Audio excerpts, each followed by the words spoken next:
Salut les investisseurs, dans cette vidéo, on va mettre à jour l'analyse du groupe TF1. Avant de commencer, je vous rappelle de vous abonner à la chaîne si ce n'est pas déjà fait. Avant de commencer aussi, je vais vous repréciser dans cette vidéo comment s'assurer de la sûreté, de la sécurité d'un dividende par rapport au free cash flow. Et ça, c'est une question qui m'a été demandée dans le canal Telegram, donc ça peut intéresser un investisseur qui est orienté sur de la rente, du rendement, mais qui veut du rendement sécurisé. Et ça, c'est un élément important, parce que c'est bien d'avoir ponctuellement un rendement élevé, mais il faut qu'en fait, on peut avoir plus de visibilité en ayant un rendement un peu plus faible, mais qui est bien sécurisé par le niveau de free cash flow. Plus de précision dans la suite de la vidéo. Allez, on commence avec le cours de l'action.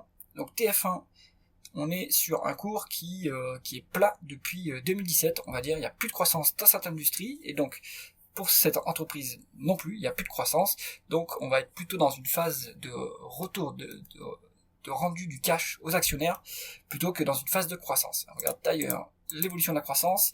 Donc TF1, on est à 2,8% de croissance en médiane sur 10 ans, on voit qu'il y a quand même des années de décroissance, donc là-dessus on est vraiment à un niveau qui est faible en termes de croissance. On a un peu d'acquisition pour justement essayer de ranimer cette croissance qui reste faible.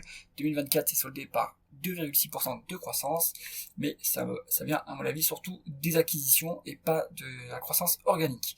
Donc on le sait, on est sur un marché qui est très mature, donc il ne faut pas s'attendre à ce qu'il y ait beaucoup de croissance. L'avantage quand il n'y a pas beaucoup de croissance, c'est que les parts de marché ne bougent pas beaucoup. Ça permet de préserver les marges et la rentabilité. On regarde l'évolution du taux de marge. D'ailleurs, le taux de marge de TF1 a fortement augmenté de 7 points entre septembre et décembre 2024. Excellent. Est-ce que ça veut dire qu'on a des meilleures parts de marché et qu'on a une meilleure capacité à monter les prix? Visiblement, puisque ce taux de marge est en augmentation. Il a un niveau élevé, à près de 50% quand même. Donc bonne capacité à monter les prix chez TF1, ça c'est bien. Ce qu'on voit en revanche, c'est que le taux de marge d'EBITDA, lui, n'a pas augmenté de la même façon que le taux de marge brut. Donc ça veut dire qu'en fait, on a eu une déperdition d'efficience opérationnelle.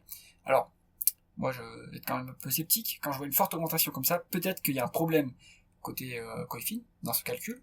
Peut-être qu'il y a aussi des arrangements comptables qui font que la marge brute est plus élevée que ce qu'elle n'est en réalité. Parce que quand je vois que les taux de marge d'EBITDA et les taux de marge net ne bougent pas de la même façon que le taux de marge brute, à mon avis c'est un peu douteux quand même.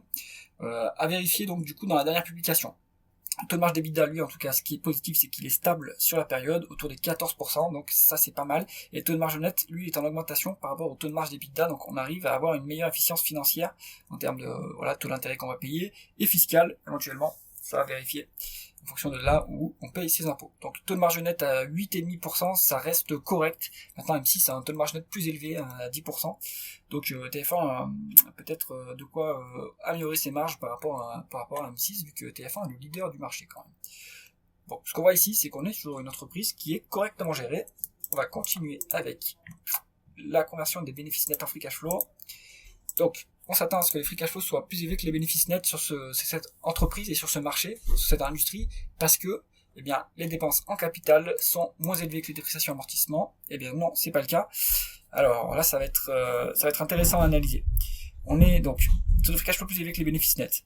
On est sur un marché qui est très mature, on n'a plus besoin d'investir, mais TF1 continue à augmenter fortement ses dépenses en capital. Donc ça, c'est intéressant. Pourquoi est-ce qu'il continue à investir autant? Donc est-ce que la donnée est correcte côté Coifin? Ça, toujours pareil, il faut vérifier quand même. Est-ce qu'on est bien aidé par les dépréciations et amortissements? Est-ce qu'on est bien aidé par la variation du BFR? On a 600 millions de variations favorables du BFR sur la période, ça nous aide un petit peu. Mais il y a, à mon avis, une bizarrerie dans ce tableau de flux de trésorerie pour qu'on ait autant de capex contre les dépréciations et amortissements. Donc ça, à vérifier de l'autre côté dans le tableau de flux de trésorerie. Les other cash items nous aident également à générer plus de free cash flow. Bon, ça mérite quand même d'être creusé un peu plus en détail, ce tableau de flux de trésorerie, parce que je suis un peu sceptique sur ce niveau de dépenses en capital par rapport aux dépréciations et amortissements. On utilisera plutôt le free cash flow pour valoriser l'entreprise si elle n'a pas de dette, comme ça, puisqu'elle représente mieux la profitabilité réelle de l'entreprise. On continue avec le rendement des capitaux investis, donc la rentabilité opérationnelle. On est sur du 8,5 à l'heure actuelle, ce qui est la médiane. Donc c'est pas une rentabilité qui est exceptionnelle. Maintenant il n'y a plus de croissance, donc de toute façon cette rentabilité nous permet de dégager des cash flows opérationnels qu'on va pouvoir ensuite utiliser pour faire des acquisitions ou utiliser pour le rendre, pour rémunérer les actionnaires. faire des rachats d'actions ou des dividendes, ou se désendetter éventuellement. Alors, on va continuer sur l'endettement d'entreprise, et là c'est ce qu'on veut, on est en cash net.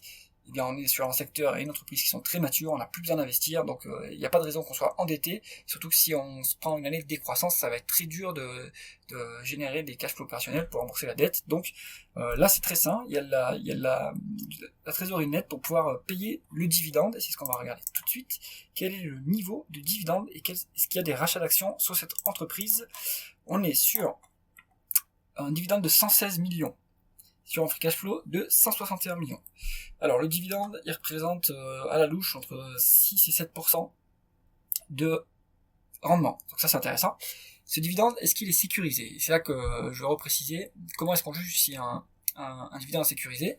Alors vous avez en instantané, vous regardez, est-ce que cette proportion de dividende, 116 millions, est plus élevée, quelle proportion elle représente des free cash flow. Donc là on voit que c'est à peu près 2/3 des free cash flow. Donc on peut se dire que c'est sécurisé.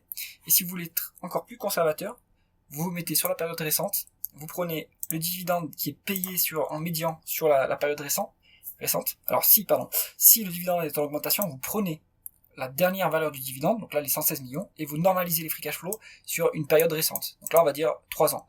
Pourquoi une période récente? Parce que il peut y avoir quand même une évolution des free cash flow, il y a un petit peu de croissance, donc le free cash flow peut quand même légèrement augmenter, donc c'est pour ça qu'on se met pas trop, si on se met sur 10 ans, en fait c'est pas vraiment équitable, parce que sur 10 ans on a quand même eu légèrement de la croissance, et en fait pas vraiment, mais pour l'exercice ici, on va se mettre plutôt sur 3 ans. On voit qu'on a eu 211 millions de free cash flow en médiane sur 3 ans. Ce qui représente, on va dire, le double quasiment du dividende qui est payé. Donc, avec cette valeur conservatrice, on peut se dire que le dividende est bien couvert par les free cash flow, et donc ce niveau de dividende est sécurisé. Pas de rachat d'actions à signaler, on a même de la dilution, et ça c'est dommage. Parce que en fait le dividende c'est du retour à l'actionnaire, mais la dilution ça diminue le retour aux actionnaires, donc dommage que en fait on reprenne ce qu'on donne d'une main dans une autre main, donc ça c'est dommage.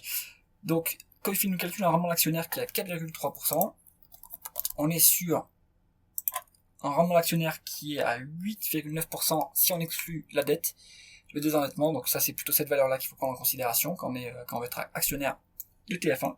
Et donc ce niveau de rendement est plus sécurisé, et assez sécurisé, assez intéressant, et plus sécurisé que celui de M6 par exemple, qui est plus élevé, mais enfin pas beaucoup plus élevé, mais dont la sécurité est quand même plus basse. On regarde maintenant la valorisation du groupe TF1. On se trouve sur pas de surcote, pas de décote, on va dire on est sur la médiane, on est à 10 en termes de price to free cash flow. Dans l'absolu c'est moyennement élevé, mais c'est normal que ce soit pas très élevé sur une société qui n'a pas beaucoup de croissance. À ce prix, il n'y a pas de marge de sécurité, et ça va être la conclusion de cette analyse. TF1 c'est très bien pour un rentier qui veut du dividende qui est, on va dire, correctement sécurisé. C'est pas exceptionnel en termes de sécurité, ça serait bien si on était à 50% de payout ratio, mais on est autour des 60%, 65%, ça reste raisonnable, il y a un peu de croissance des free cash flow, donc TF1 je pense que ça peut être bien pour un rentier qui cherche son dividende avec un rendement assez élevé. Si cette analyse vous a plu, mettez un pouce vers le haut et pensez à vous abonner à la chaîne. À bientôt.